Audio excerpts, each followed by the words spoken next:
Opa, e aí galerinha, beleza? Vamos falar agora sobre Direito Civil 4, né, que é o nosso direito das coisas. Na segunda aula de Direito Civil 4, nós temos que tratar sobre a distinção entre direitos reais e direitos obrigacionais, tá? Na aula passada, aula 1, nós já tratamos sobre direitos reais e falamos também sobre direitos privados, falamos também não com essa nomenclatura de direitos obrigacionais, mas falamos sobre a relação entre as partes. E aí agora, no início da aula 2, nós vamos voltar para falar sobre essa relação entre as partes como um direito obrigacional, né? Que é o direito privado, ele gera obrigações, e vamos tratar de novo dos direitos reais e traçar esse comparativo para ficar muito bem amarrado na cabeça de vocês, beleza? Então, eu coloco aí para vocês que os direitos reais, que também podem ser chamados de direito das coisas, regula a relação vertical, que é muito importante vocês saberem disso, tá? O direito real, ele gera uma relação vertical entre o sujeito e o objeto. E apresenta como característica a tipicidade, ou seja, está previsto em lei. Então, quando se fala em tipicidade, fala em previsão legal, tá certo? É importante também, pessoal, vocês prestarem atenção no seguinte, eu até brinco em sala de aula falando assim. Quando eu estudei, o professor falava direitos reais, que são chamados de direito das coisas. E aí eu, como aluno, ficava um pouco perdido, porque o professor falava direito das coisas, direitos reais. E na prova ele colocava lá o imóvel e eu não associava. Falei, poxa, como é que vai ser? O imóvel também é considerado como coisa. Então, para eu poder trazer um pouco mais de conforto nessa interpretação para vocês, principalmente vocês que estão começando agora, ou que não tiveram uma base no direito civil anterior, tudo que for relacionado à coisa é direito real, tá? Nós podemos aqui chamar essa coisa de um bem imóvel, nós podemos chamar essa coisa de um bem ou móvel ou imóvel, tá? Então, tudo que é relacionado a uma propriedade ou uma posse, nós podemos falar de coisa. Para ficar mais simples, porque de repente eu falo, olha, direitos reais que podem também ser chamados direito das coisas, que são relacionados diretamente a bens imóveis, bens móveis, tá? O objeto, nós podemos falar o objeto, que também é uma coisa, tá bom? Então, só para a gente ilustrar esse bate-papo, tá? Vamos ver se a gente consegue atingir aí menos que 30 minutos, 20 minutos, para poder dar uma resumida do que nós falamos em sala de aula. E aí nós vamos falar também sobre direitos obrigacionais, tá? Que são os direitos pessoais, é o direito privado, é a norma dispositiva, não tem uma intervenção direta do Estado na relação entre as partes. Então, na aula passada nós falamos de direitos pessoais, hoje nós trouxemos uma nova nomenclatura, que é o direito obrigacional. Então, os direitos obrigacionais implicam em uma relação horizontal de parte a parte, ou seja, de pessoa a pessoa, não exige tipicidade, não está previsto em lei. Obviamente que não, porque se eu quero realizar uma vontade, eu chamo uma outra pessoa para realizar a minha vontade, e essa pessoa também quer realizar a vontade dela, e eu também vou realizar a vontade dessa pessoa, nós vamos colocar essa vontade num documento, que é um contrato, que é uma relação interpartes, e naquele documento nós vamos elaborar cláusulas contratuais, que são normas dispositivas. E aquelas cláusulas contratuais vão fazer lei entre as partes. Então, essas cláusulas contratuais que fazem lei entre as partes gera obrigações, tá certo? E prestação também, tá bom? Então, falando de direitos obrigacionais, nós falamos de pessoa, nós falamos de particular, nós falamos de relação direta, relação horizontal, que gera prestação, que gera contraprestação, que gera obrigação, tá bom? Então, isso não se confunde com direitos reais, beleza? Porque a questão do conceito é completamente diferente. do direito real para o direito obrigacional, beleza? Então, vamos avançar aqui. E aí eu coloco aquele quadrinho que nós já vimos na aula passada, mas é também para refrescar a nossa memória. E eu coloco lá, direitos reais incidem sobre a coisa, independente de cooperação, porque é incisivo. Teoria realista e teoria personalista, que é o que trata da relação de domínio entre o sujeito e a coisa. Tem um caráter perpétuo, por quê? É para sempre, até a pessoa durar, até ela existir. Depois do falecimento, evento morte, essa coisa, esse bem, passa para o direito sucessório, por isso que ele é perpétuo. Ele é limitado, ele é erga omnes, ele gera efeito erga omnes, porque ele atinge sujeitos indeterminados, tá certo? Falando do obrigacional, incide sobre uma prestação, aí nós estamos falando de um contrato, estamos falando de relação interpartes. Depende de cooperação do sujeito passivo, porque ele vai ter que respeitar as cláusulas contratuais na condição que ele figura naquela relação, naquele contrato. E aí o sujeito passivo ele é determinado ou indeterminável. Ele tem um caráter transitório, porque através daquele contrato, através daquela relação obrigacional, ela não é uma relação perpétua, ela é uma relação transitória até atingir um determinado objetivo, tá? Como o objeto principal dessa relação é a prestação, incide sobre a prestação, acabou de quitar o contrato, acabou de pagar as prestações, né? Ela se extinguiu, ela se exauriu, aí sim, esse caráter ele deixa de ser transitório, porque ele já superou as suas expectativas. Ele é ilimitado, ele tem o efeito interpartes, porque ele tem a relação entre as duas partes, ou até três, eu não sei, dependendo do objetivo daquele contrato. Tá certo? Esse é o direito obrigacional.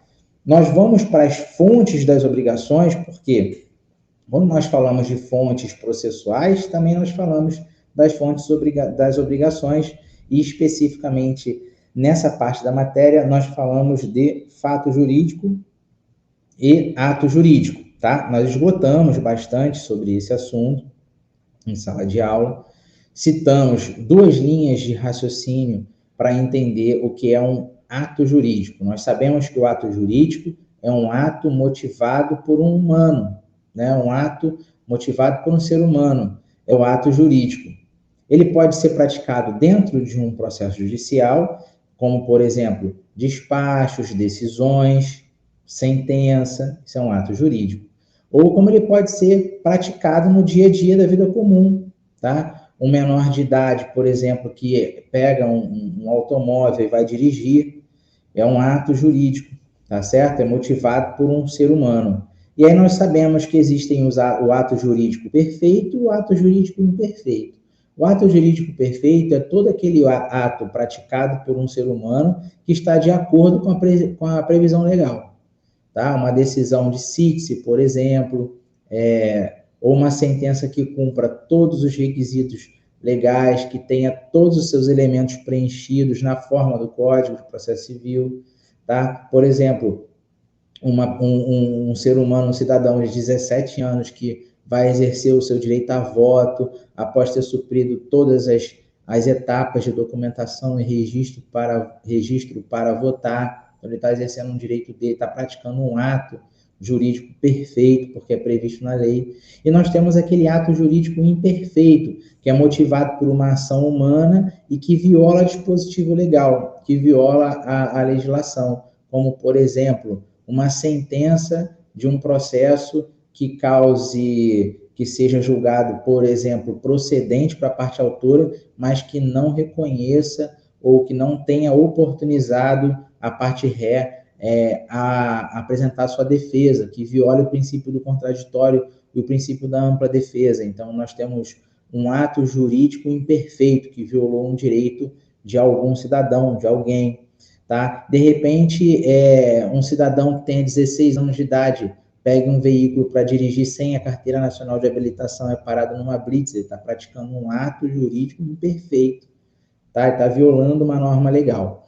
Então, assim, mais ou menos um raciocínio que vocês precisam ter para poder entender que o ato jurídico ele é motivado por uma ação humana, tá? E aí vocês vão começar a entender o fato jurídico que ele não é motivado por uma ação humana, e sim um fenômeno natural, tá certo? Eu coloquei ali, sem a intervenção da vontade humana, é um fenômeno natural, é o fato jurídico, tá? Inicialmente, nós vamos estudar essa parte. E esse fato jurídico, ele pode ser ordinário ou extraordinário. Ele é ordinário quando a ocorrência é esperada e inevitável, tá? E aí nós citamos um exemplo, que é o nascimento. Então, se a mulher está num período de gestação, uma gestação normal, uma gestação boa, uma gestação com saúde, aquela criança vai nascer. Então, é um ato que nós não podemos evitar. Ele vai nascer. E é esperado, porque nós sabemos que cientificamente a mulher tem um tempo para aquela gestação e que próximo daquele tempo aquela criança pode nascer. Então, é um ato, é um fato que é esperado e inevitável. E tem também o fato jurídico extraordinário, que é uma ocorrência não esperada e que pode ser evitada. E aí nós falamos do evento morte. Desse evento morte, eu posso até partir de um exemplo de um acidente, né? Quando a pessoa se expõe, sabe do risco, mas mesmo assim se expõe. Eu cito o exemplo de uma motocicleta, pessoa que não usa capacete, alta velocidade, então ele está participando de uma ocorrência que é não esperada, que é a morte através daquele acidente, mas ela poderia ser evitada se a pessoa usasse capacete e rodasse com aquela moto dentro do limite de velocidade, tá? Então, colocamos ali como morte. Obviamente que o fato jurídico, depois nós vamos discorrer melhor sobre isso, para não misturar o nosso raciocínio, a gente também não tem pressa com relação a isso. Nós temos o fato jurídico motivado pela ação humana, tá? Que, por exemplo, eu posso citar um negócio jurídico, tá? Através do entendimento entre as partes, eu posso motivar um negócio jurídico, e aí isso é considerado um fato jurídico através de uma ação humana.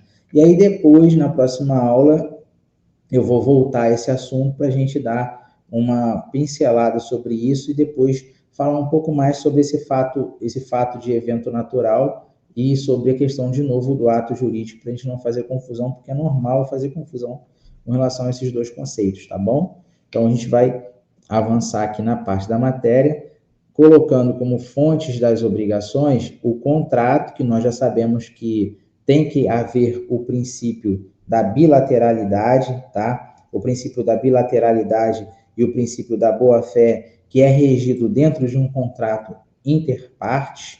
Tem uma fonte obrigacional, porque todo contrato tem uma fonte obrigacional, e consiste num negócio jurídico bilateral entre duas pessoas, que também pode ser plurilateral, dependendo do tipo de relação contratual que existe entre as partes. Nós temos também um ato unilateral, que eu cito como, por exemplo, aí a promessa de recompensa, porque parte da intenção de uma pessoa que vai pagar uma recompensa para uma outra pessoa achar alguma coisa. É uma vontade, uma vontade humana de uma pessoa, parte individualmente de uma pessoa, por isso que é um ato unilateral. Temos os atos ilícitos e abuso de direito, ou seja, são todos aqueles atos praticados por um ser humano que vão causar danos ou dano a outras pessoas. Então, quando se causa dano a uma outra pessoa, através da prática de um ato ilícito ou abuso de direito, já entra e já existe o fato, né, o ensejador já traz o dever de indenizar. Então, o dever de indenizar decorre de um ato ilícito ou abuso de direito. Beleza? Tá? Mais uma fonte obrigacional é o título de crédito. Eu vou citar nas próximas apresentações aqui dos slides 3 tipos de título de crédito, tá certo? E aí nós falamos que o título de crédito compreende de um documento autônomo de natureza obrigacional. Todo título de crédito ele tem uma natureza obrigacional, ele gera uma obrigação, porque o objetivo daquilo ali é um pagamento. Então, quando se tem um objetivo de um pagamento, eu tenho uma prestação. Tá certo? Então, se eu tenho a prestação, eu tenho a obrigação, que é uma relação interpartes.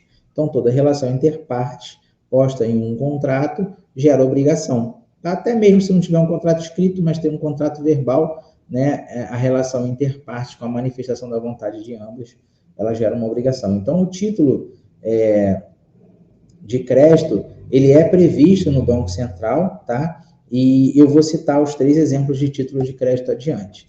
A letra de câmbio, onde se qualifica o nome da parte que está pretendendo pagar um valor e ele garante esse pagamento através de uma letra de câmbio, tem data, tem as identificações e o valor, tá? Tem a nota promissória e também tem o cheque. Nós sabemos e temos mais acesso ao cheque, né? Não é muito comum você ver uma letra de câmbio ou uma nota promissória, mas o cheque já é mais comum nós encontrarmos no mercado, tá? E aí eu falo da lei como fonte obrigacional e nós temos 2 correntes. Eu falei na sala de aula, pessoal, eu vou ler, comentei sobre a doutrinadora Maria Helena Diniz, a forma como ela escreve sobre esse conteúdo da parte de direito das coisas, tá? E eu comentei um pouquinho também sobre o Orlando Gomes, tá? Que são doutrinadores que eu tive mais contato na faculdade e também após a faculdade para estudos. E eu entendo a mensagem, que ela é bem clara, tanto da Maria Helena Diniz quanto o do Orlando Gomes. Então, são 2 correntes que manifestam sobre a questão da lei ser uma fonte obrigacional. Então, o que a Maria Helena Diniz diz, né? E o Washington de Barros Monteiro, afirmam que a lei é uma fonte primária de obrigação, pois os vínculos obrigacionais são relações jurídicas. Exemplo, alimentos. E a segunda corrente dos doutrinadores Orlando Gomes e Fernando Noronha entendem que a lei sozinha não é uma fonte obrigacional, pois exige a presença da autonomia da vontade. Então, a lei abstrata por si só não gera a obrigação, mas acompanhada de um fato jurídico, lembrem, fato jurídico nós associamos a evento da natureza, tá? Passa a ser fonte obrigacional. Elaboração de um título de crédito que nunca surge sozinho. Então, na próxima aula, nós vamos falar um pouco sobre a questão do fato jurídico, ato ilícito, negócio jurídico, ato, fato jurídico, tá bom? Então, nós temos essas 2 correntes, como eu falei para vocês, não existe certo e errado, é a interpretação, o direito não é uma ciência exata, na prova nós vamos colocar algo nesse sentido, porque é bom aguçar o entendimento do conceito básico do direito e o entendimento, nosso entendimento sobre a lei ser ou não ser uma fonte das obrigações, tá? E aí eu vou me adiantando, porque eu coloco para vocês aqui um gráfico, né, de um esquema para a gente entender um pouco melhor sobre a diferença entre direitos reais e pessoais. Olha lá, que lá em cima está escrito direitos pessoais, mas também pode ser privado, também pode ser obrigacional, direito obrigacional, porque é relação entre pessoas, que é uma relação interpartes, tá bom? Então, podemos trocar esse adjetivo. O direitos reais também eu posso botar direito das coisas, tá? Então, vamos entender dessa maneira. Eu falo ali sobre direitos obrigacionais que estão contidos nos direitos pessoais, a gente já explanou sobre isso.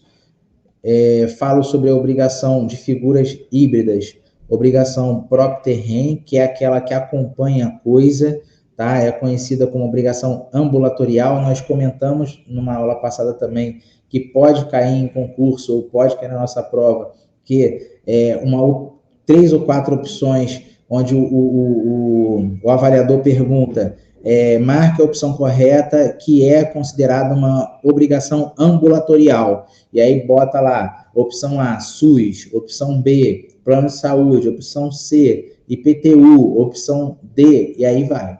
Tá? Então, nós sabemos que a obrigação propter rem, ela acompanha a coisa. Então, se essa obrigação acompanha a coisa, para onde essa coisa é transferida, tá? Essa obrigação ela acompanha. Então, por isso ela é chamada de obrigação ambulatorial. Óbvio que a casa, né, o imóvel, não vai se mover por ser um bem imóvel, mas a obrigação ela acompanha esse imóvel. Se esse imóvel é vendido para João e depois João passa para José e José passa para Maria, todas aquelas obrigações geradas pelo aquele bem imóvel, por aquela coisa, são automaticamente transferidas e acompanham o novo proprietário, beleza? Quando nós falamos de ônus reais, né, nós falamos de obrigações. Se fala de ônus, se fala de obrigações, tá? Eu costumo sempre colocar para os alunos o seguinte: se algum cliente procurar, alguém perguntar, como é que eu faço para comprar um bem imóvel?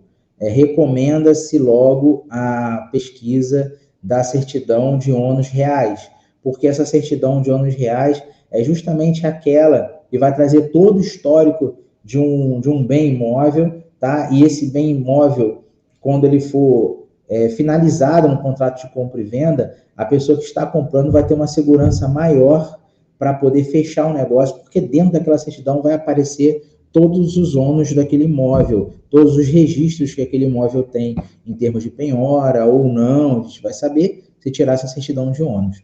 Tá? O que é efeito erga omnes? Né? Significa que uma norma ou decisão terá efeito vinculante, ou seja, valerá para todos. O registro de um imóvel no nome de alguém, após ser a redundância, né? Após ser registrado o imóvel, após ser registrado em cartório, esse efeito vai atingir a uma certa quantidade de pessoas ilimitadas, tá? E a sujeitos indeterminados. Então, esse é o efeito erga omnes, ele atinge a todos, independente de direcionamento. Então, todos vão saber que o fulano de tal é proprietário daquele bem imóvel através da certidão de registro geral de imóveis, tá?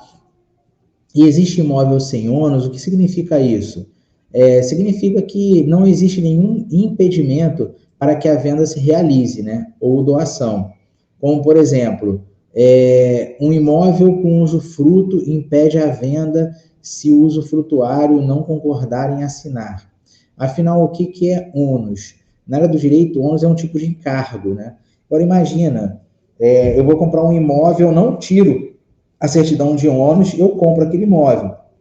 Ao registrar no meu nome, eu sei que aquele imóvel tem dívida pretérita de IPTU, que esse imóvel está arrolado numa ação de inventário, esse imóvel está arrolado numa ação de execução fiscal, tendo em vista a dívida do IPTU. Então, eu tenho ônus com relação a esse imóvel. Se eu, antes de fechar o contrato, tivesse buscado no cartório essa certidão de ônus, eu poderia identificar esse problema e aí eu não fecharia esse negócio e eu teria minha relação resguardada. Aí é que está a grande situação e é o grande pulo do gato, tá? Por isso que se recomenda, antes de uma negociação de compra e venda, o levantamento dessa certidão de ônus reais para saber que tipo de custo né, que aquele imóvel tem, que tipo de ônus que aquele imóvel tem até aquele presente momento da negociação, tá? E aí, avançando, eu falo, o imóvel, o que é penhor, né? É uma garantia real de uma obrigação, consistindo em uma garantia no caso de débito. Também pode ser um sinônimo de garantia ou segurança. O penhor pode ser de objetos, coisa móvel ou de direitos. O penhor só tem efeito quando o objeto empenhado é entregue ao credor. Tá? Então, se alguém precisa de algum tipo de empréstimo e tem alguma coisa de valor, essa coisa de valor que é móvel pode ser posta numa condição de penhor, até essa pessoa usufruir desse valor que ela precisa, depois repor esse valor a quem cedeu esse valor e aí recupera esse bem, essa coisa móvel que foi deixada em garantia. O penhor nada mais é do que uma garantia. Tá? E a hipoteca é uma garantia real extrajudicial, também é considerada como uma garantia extrajudicial e incide sobre bens imóveis ou equiparados que pertençam ao devedor ou a terceiros. Então, nós vimos aqui que a hipoteca é direcionada para uma garantia real extrajudicial para bens imóveis e o penhor é uma garantia, né, real de uma obrigação para coisas móveis, bens móveis. Beleza? Então, nós temos aqui a diferença entre penhor e hipoteca. Nada muito complexo, tá certo? A gente vai debatendo ao longo das aulas e eu acredito que uma questãozinha na prova com relação a isso não seria nada mal, porém, uma questão tranquila, sem pegar naquelas correntes de entendimento de Orlando Gomes e Mariana Diniz, tá certo? Outros significados para ônus reais e a certidão de ônus reais que a gente vai comentar. Sobre aquela questão de histórico de proprietário, penhoras, arrematações, informações sobre registro de garantias de imóveis, ações e processos que envolvam o imóvel ou proprietários atuais. Por isso que nós voltamos agora naquele assunto da certidão de ônus, que é importante de ser tirada, né, de ser verificada antes de uma transação, antes de uma relação de compra e venda. É importante ter buscar essa certidão de ônus reais para não haver prejuízo na negociação.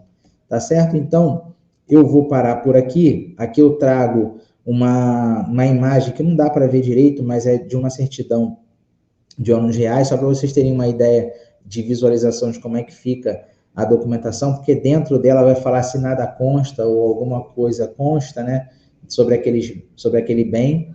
E aí, como tira uma certidão de ônus reais? Deve ser feita por meio de um cartório, tá? Um cartório de registro de imóvel, onde aquele imóvel foi registrado, para aí sim se solicitar e tirar a certidão. E qual é a diferença entre certidão de ônus e RGI? A certidão de ônus reais consta todas as informações sobre as condições do imóvel, e a certidão de inteiro teor. Em alguns lugares fala que é certidão de inteiro teor, e em outros lugares fala que é certidão de ônus reais. O RGI apenas irá trazer as informações dos dados do imóvel.